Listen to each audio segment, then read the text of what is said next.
Assalamualaikum warahmatullahi wabarakatuh. Halo, saya Umi Nashrah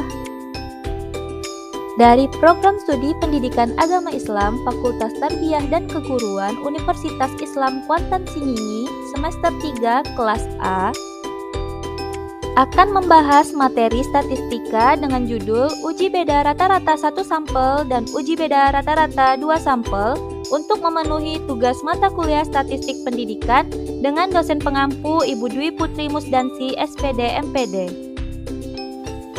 Yuk, yang pertama kita bahas uji beda rata-rata 1 sampel. Apa yang dimaksud dengan uji beda rata-rata 1 sampel?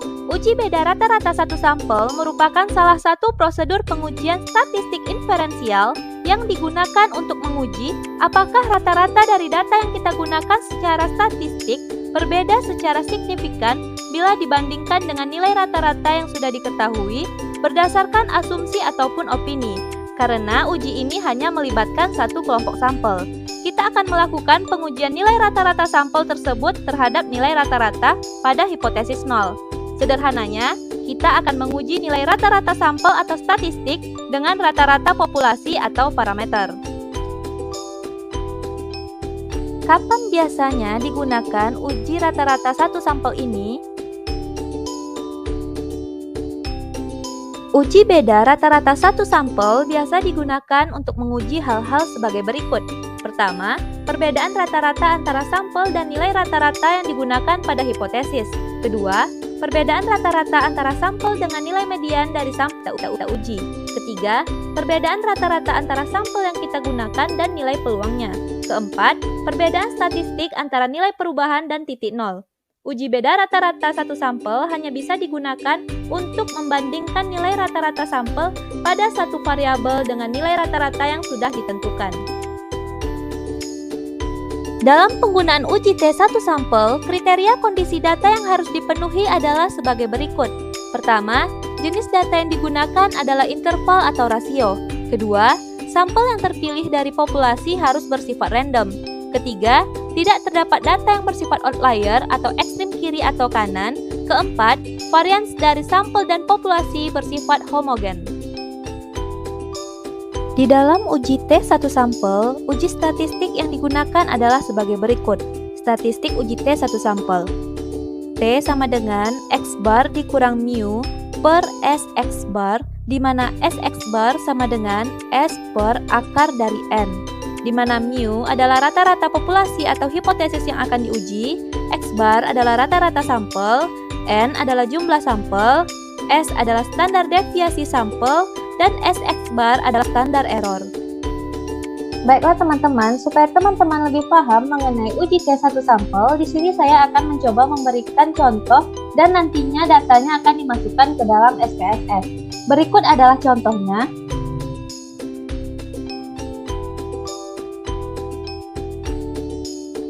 Contohnya itu contoh uji T1 sampel.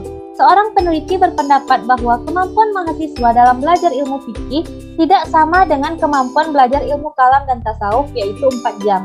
Untuk menguji hal tersebut, peneliti mengambil sampel terhadap 20 orang mahasiswa sehingga diperoleh data sebagai berikut dalam satuan jam, yaitu ada 2, 1, 4, 3, 4, 3, 3, 5, 3, 4, 3, 3, 4, 1, 2, 2, 2, 4, 3, 2, dengan menggunakan alfa sama dengan 5%, dan dianggap data telah memenuhi uji asumsi, maka ujilah hipotesis sebagai berikut. Penyelesaiannya, yang pertama menggunakan langkah uji hipotesis meliputi. Rumusan hipotesisnya yaitu mendapatkan hipotesis penelitian, yaitu kemampuan belajar ilmu fikih mahasiswa tidak sama dengan 4 jam, di mana hipotesis statistiknya H0 sama dengan mu sama dengan 4, H1 mu tidak sama dengan 4. Syarat signifikansi yang dipakai adalah alfa sama dengan 5%, dan statistik uji yang digunakan dan hasil hitungan SPSS adalah sebagai berikut. Baiklah teman-teman, selanjutnya kita akan memasukkan nilai-nilai yang ada di dalam data soal tadi ke dalam SPSS.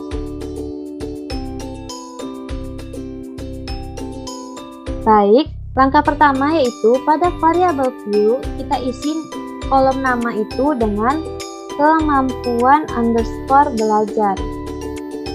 Kemudian Kita ubah middle-nya ini menjadi skala atau scale. Kemudian, langkah selanjutnya yaitu kita klik lembar data view dan masukkan data-data yang ada.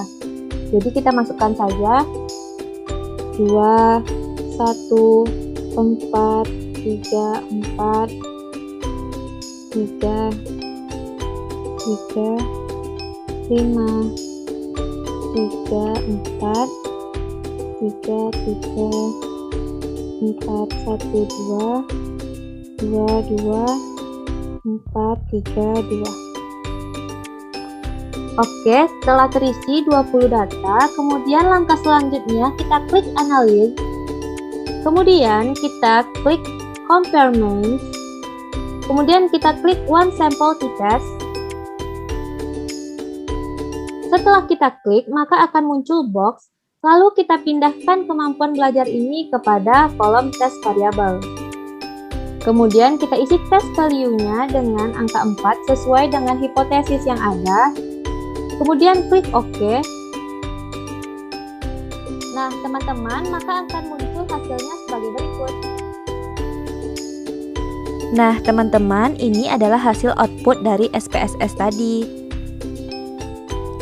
Berdasarkan output hasil SPSS tadi, kriteria pengujian dan keputusan uji, raw value, kecil atau sama dengan 0,05, maka H0-nya ditolak. Raw value besar dari 0,05, maka H0-nya diterima. Dari output diperoleh T sama dengan min 4,593 dengan sig to tail 0,000 yang jika dibandingkan dengan kriteria pengujian, maka jelas raw value atau sig kecil dari 0,05 yaitu 0,000 kecil dari 0,05. Dengan demikian diputuskan H0 ditolak. Kesimpulannya, dari data tersebut dapat disimpulkan bahwa kemampuan belajar ilmu fikih mahasiswa tidak sama dengan 4 jam. Semoga teman-teman bisa menerapkannya ya di SPSS. Yuk, kita lanjut ke materi selanjutnya yaitu uji beda rata-rata 2 sampel. Jadi teman-teman, untuk melakukan uji beda rata-rata 2 sampel independen dapat terjadi pada beberapa kondisi. Kondisi pertama adalah di mana nilai varians populasi diketahui, sedangkan kondisi kedua di mana nilai varians tidak diketahui.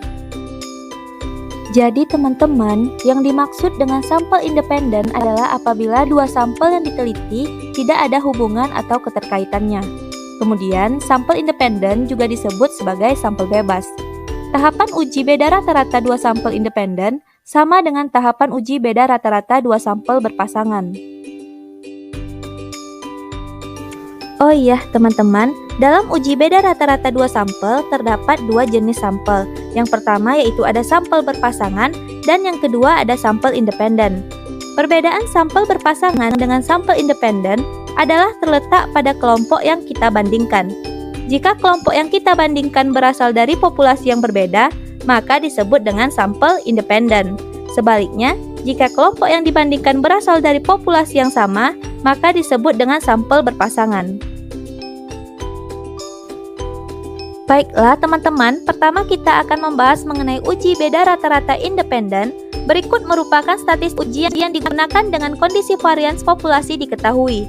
Z sama dengan buka kurung X bar 1 dikurang X bar 2 tutup kurung dikurang buka kurung mu1 dikurang mu2 tutup kurung 0 per akar dari sigma kuadrat 1 per N1 ditambah sigma kuadrat 2 per N2. Rumus ini dapat digunakan ketika memenuhi asumsi di mana populasi harus berdistribusi normal, observasi sampel dilakukan secara independen, dan sigma 1 dan sigma 2-nya diketahui.